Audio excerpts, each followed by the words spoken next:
Welcome to this deep dive into UAE E-Invoicing. In this session, we will break down the recently released Public Consultation Document on E-Invoicing in the UAE and help to understand its key implications for businesses. My name is Nitin Agarwal and I'm here to discuss with you about UAE's upcoming E-Invoicing framework. Let's get started. Before we get into the details of UAE E-Invoicing, I want to highlight an important disclaimer. This presentation is for information purposes only. It does not constitute any tax, legal, or technical advice. The views expressed are my personal opinions and should not be considered official guidance or recommendations. I strongly advise you to exercise discretion and verify any information with appropriate tax, legal, or technical professionals before applying it to your business. Let's start with the basics. What exactly is an invoice? An e-invoice is a structured form of invoice data. This means it is not just a digital copy of an invoice, but a machine-readable format that can be processed automatically. In the UAE, an e-invoice must be issued and exchanged electronically between a supplier and a buyer. It must also be reported electronically to the tax authority as part of tax compliance. So what are the key timelines for the implementation of e-invoicing in the UAE? The legislation and technical guidelines for e-invoicing are expected to be finalized by Q2 of 2025. This will provide businesses with clarity on compliance requirements, system integration, and reporting mechanisms. The first phase of mandatory e-invoicing implementation is set to go live in July 26. Large businesses will likely be the first wave of adopters, with smaller businesses onboarded in later phases. The UAE E-Invoicing system is designed around three main components: the e-invoicing users, that are the suppliers and the buyers, the accredited service providers for the suppliers and buyers, and the tax authority. Together, these three components make the decentralized, continuous transaction control and exchange five-corner in e-invoicing model in the UAE. That is based on the Open PEPL network. So how will the e-invoicing system work in the UAE? The supplier, which is the corner 1, will submit e-invoice data in an agreed format with its UAE accredited service provider, which is the corner 2. Corner 2 will validate the e-invoice data received from corner 1 and convert it to the UAE standard e-invoice XML format if it has been received in a different format. Corner 2 then transmits the e-invoice data to the buyer's UAE accredited service provider, which is corner 3. In parallel, corner 2 will also report the tax data document to corner 5, which is the tax authority. Upon validating the e-invoice, corner 3 will send a message level status to corner 2. Corner 3 submits the e-invoice to the buyer, which is the corner 4, in an agreed format with its UAE accredited service provider. Upon successful validation of the e-invoice, corner 3 also reports the tax data document to corner 5. If the validation of the e-invoice was unsuccessful, corner 3 will report the negative message level service to corner 2 as well as to corner 5. Corner 5 then sends a message level status to corner 2 and corner 3 once the tax data document has been successfully reported. When data flows through multiple stakeholders like that, it's important that all of them understand and interpret this data in a standardized way. This is where the UAE data dictionary forms the foundation of the e-invoicing system. The data dictionary is a structured and standardized catalog of all the data elements used in the process of generating an e-invoice, exchanging them, processing of the data, and reporting those invoices to the tax authorities. It ensures that everyone speaks the same language when it comes to the e-invoicing framework. Now, it's not enough, though, to standardize the language of communication within the e-invoicing network. It's equally important to define the use cases where and how this language will be used to relay the invoice data between the stakeholders. The UAE data dictionary covers different types of invoices or use cases for this purpose. These broadly include categories of tax invoices, tax credit notes, self-billing documents, and other invoicing scenarios, including out-of-scope and exempt supplies. The data dictionary ensures that every invoice type has a clear definition, making it easier for businesses and tax authorities to process invoices correctly. It's also important to define how these use cases should populate data to ensure consistency and integrity. For an e-invoice to be considered valid and compliant, it must include certain mandatory fields. These fields are defined in the UAE data dictionary and apply to different invoice use cases. A mandatory field is a required data element that must be included in an e-invoice. For an invoice to be valid, these fields must be completed, that is, they cannot be left blank, and they must contain a valid value, that is, they must be correctly formatted and make sense. If any mandatory field is missing, the e-invoice may be rejected by the tax authority or the recipient. Some fields are not always mandatory but become conditionally mandatory based on specific conditions. For example, tax accounting currency. If an invoice is issued in a currency different from the standard VAT currency, which is the AED in the UAE, then the tax accounting currency field becomes mandatory. However, if the invoice currency is AED, this field is not required.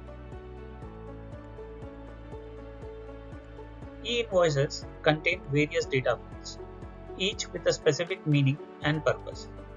For systems to understand and process invoices accurately, there needs to be a common foundational reference, a shared understanding of what each field represents.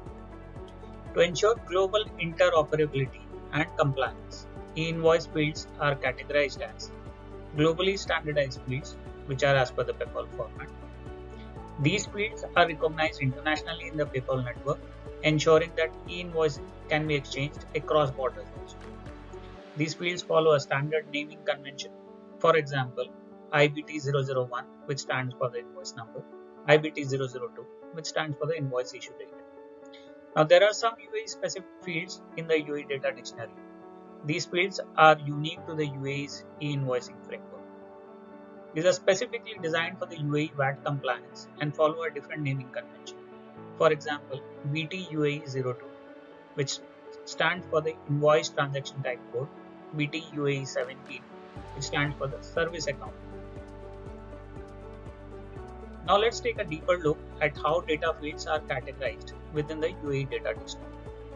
Every e-invoice contains multiple business terms, each uniquely identified by an ID. These IDs help ensure that invoicing systems can understand and process data consistently. Now, broadly, there are 4 types of IDs which are defined in the UAE data dictionary. The first one, IBT, which stands for Invoice Business Term. The second one is IBG, which stands for Invoice Business Group, and these represent groups of related fields that belong to a common category. For example, seller details is a IBG. Tax breakdown information is an IBG code. Then we come to BTUAE, which stands for Business Term UAE-specific. Examples are Invoice Transaction Type Code, whether it is a free trade zone invoice type, a deemed supply, a margin scheme supply, and then the SB Auto IDs, which stand for System Binding for Automation. These are technical system level fields used for automation, validation, and syntax processing. These fields help invoice data integrate smoothly into different ERP and accounting systems. In the previous slide, we covered ID categories used in the UAE data dictionary. Now, let's look at business terms which define what each field represents. Business terms are the individual data fields required in an e-invoice. They include essential details such as invoice number, invoice date, buyer and seller details, tax rates and tax amounts, payment details. Each business term is assigned a unique identifier to eliminate ambiguity and ensure consistency across systems. In this slide, we will discuss UAE Find Cardinality, which defines how many times a data field can appear in an e-invoice and whether it is manual. Cardinality refers to the number of times a data field can appear in an invoice. Think of a set of numbers 1, 2, 3, 4, 5, 6, which has a cardinality of 6. Another set 1 and 2 has a cardinality of 2. Cardinality in the context of the UAE E-Invoicing frameworks defines two key aspects. Is the field mandatory or optional? If the field starts with 1, it is mandatory, that is, it must be included in the data fields. And if the field starts with 0, it is optional and means that it can be included, but it is not mandatory. If the field ends with 1, only one occurrence of that field is allowed. And if the field ends with n, it means multiple occurrences of that field may be allowed. Now we move on to definition of the business terms in the UAE invoicing framework. Each business term is defined with its purpose, meaning, and use case to ensure clarity and standardization in invoicing. For example, invoice number IBT001 is defined as a unique identifier assigned to an invoice to distinguish it from this. Now we discuss what are shared rules, which are business rules that define how data should be structured and validated in UAE invoicing. Shared rules are common validation rules that apply across multiple business terms. They ensure data integrity, standardization, and interoperability. Examples of shared rules in UAE invoicing cover invoice number with the ID IBT001, which has a shared rule IBR002, which says every invoice must have an invoice number. Apart from shared rules, there are also some aligned and distinct rules, which are business rules that apply specifically to the UAE invoicing system. Aligned and distinct rules define dependencies between business terms. They ensure consistency and accuracy in invoice calculations and specify when a data field becomes mandatory based on another field's value.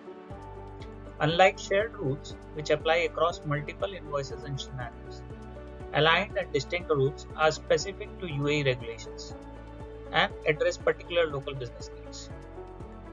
For example, BTUAE 04, which is the currency exchange rule, is an aligned and distinct rule that states if the invoice currency is not AED, then providing the currency exchange rate becomes mandatory.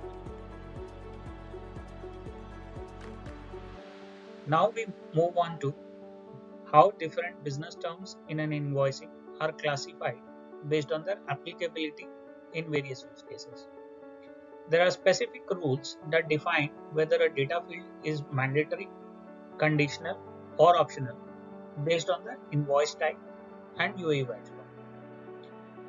Mandatory fields must be present in the e-invoice without exceptions. For example, the invoice currency code is always required in an invoice.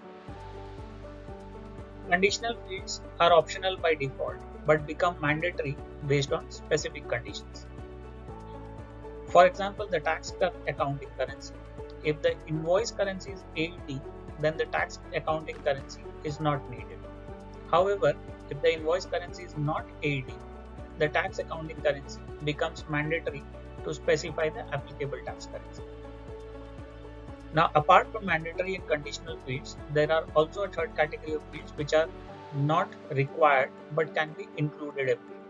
These are optional fields and they do not impact the invoice validity if omitted. Let's now discuss the next steps for businesses and stakeholders to ensure smooth implementation of the UAE invoicing system. All the businesses need to take the below steps to ensure that they review the public consultation document on e-invoicing. This document contains all the details about the UAE e-invoicing requirements. It outlines 7 key columns that define the applicability of different invoice data fields. Understanding these terms is crucial for compliance and integration into your business systems. The next step is to review your own business use cases and identify which business scenarios apply to your company within the e-invoicing framework. After you have done that, it may be advisable to cross-check whether your invoicing processes align with the scenarios covered in the public consultation documents. If any of your business scenarios are not covered, make a note and prepare to raise them. For use cases that match, ensure that your systems capture all the mandatory and conditional fields as per the public consultation document. If there are missing or additional fields on either side, engage with your ASP to resolve them. The PCD feedback survey is open until February 27, 2025. Businesses should submit their suggestions and concerns to ensure smooth implementation. The Ministry of Finance has given a specific link where you can all go and submit your feedback and suggestions. Here we highlight the key consultation questions that businesses and stakeholders need to answer as part of the UAE E-Invoicing Public Consultation Document. These questions are crucial as they help authorities gather industry feedback before finalizing the framework. Businesses and stakeholders must review these questions carefully, and feedback must be submitted before the deadline of 27 February 2025. The UAE E-Invoicing framework is a major step towards tax digitalization, automation, and efficiency. Businesses must prepare in advance to ensure a seamless transition. Stay informed, work with your accredited service provider, and engage with tax authorities to clarify any doubts. If you found this video useful, don't forget to like, share, and subscribe for more insights on taxation and compliance. Stay tuned for more updates.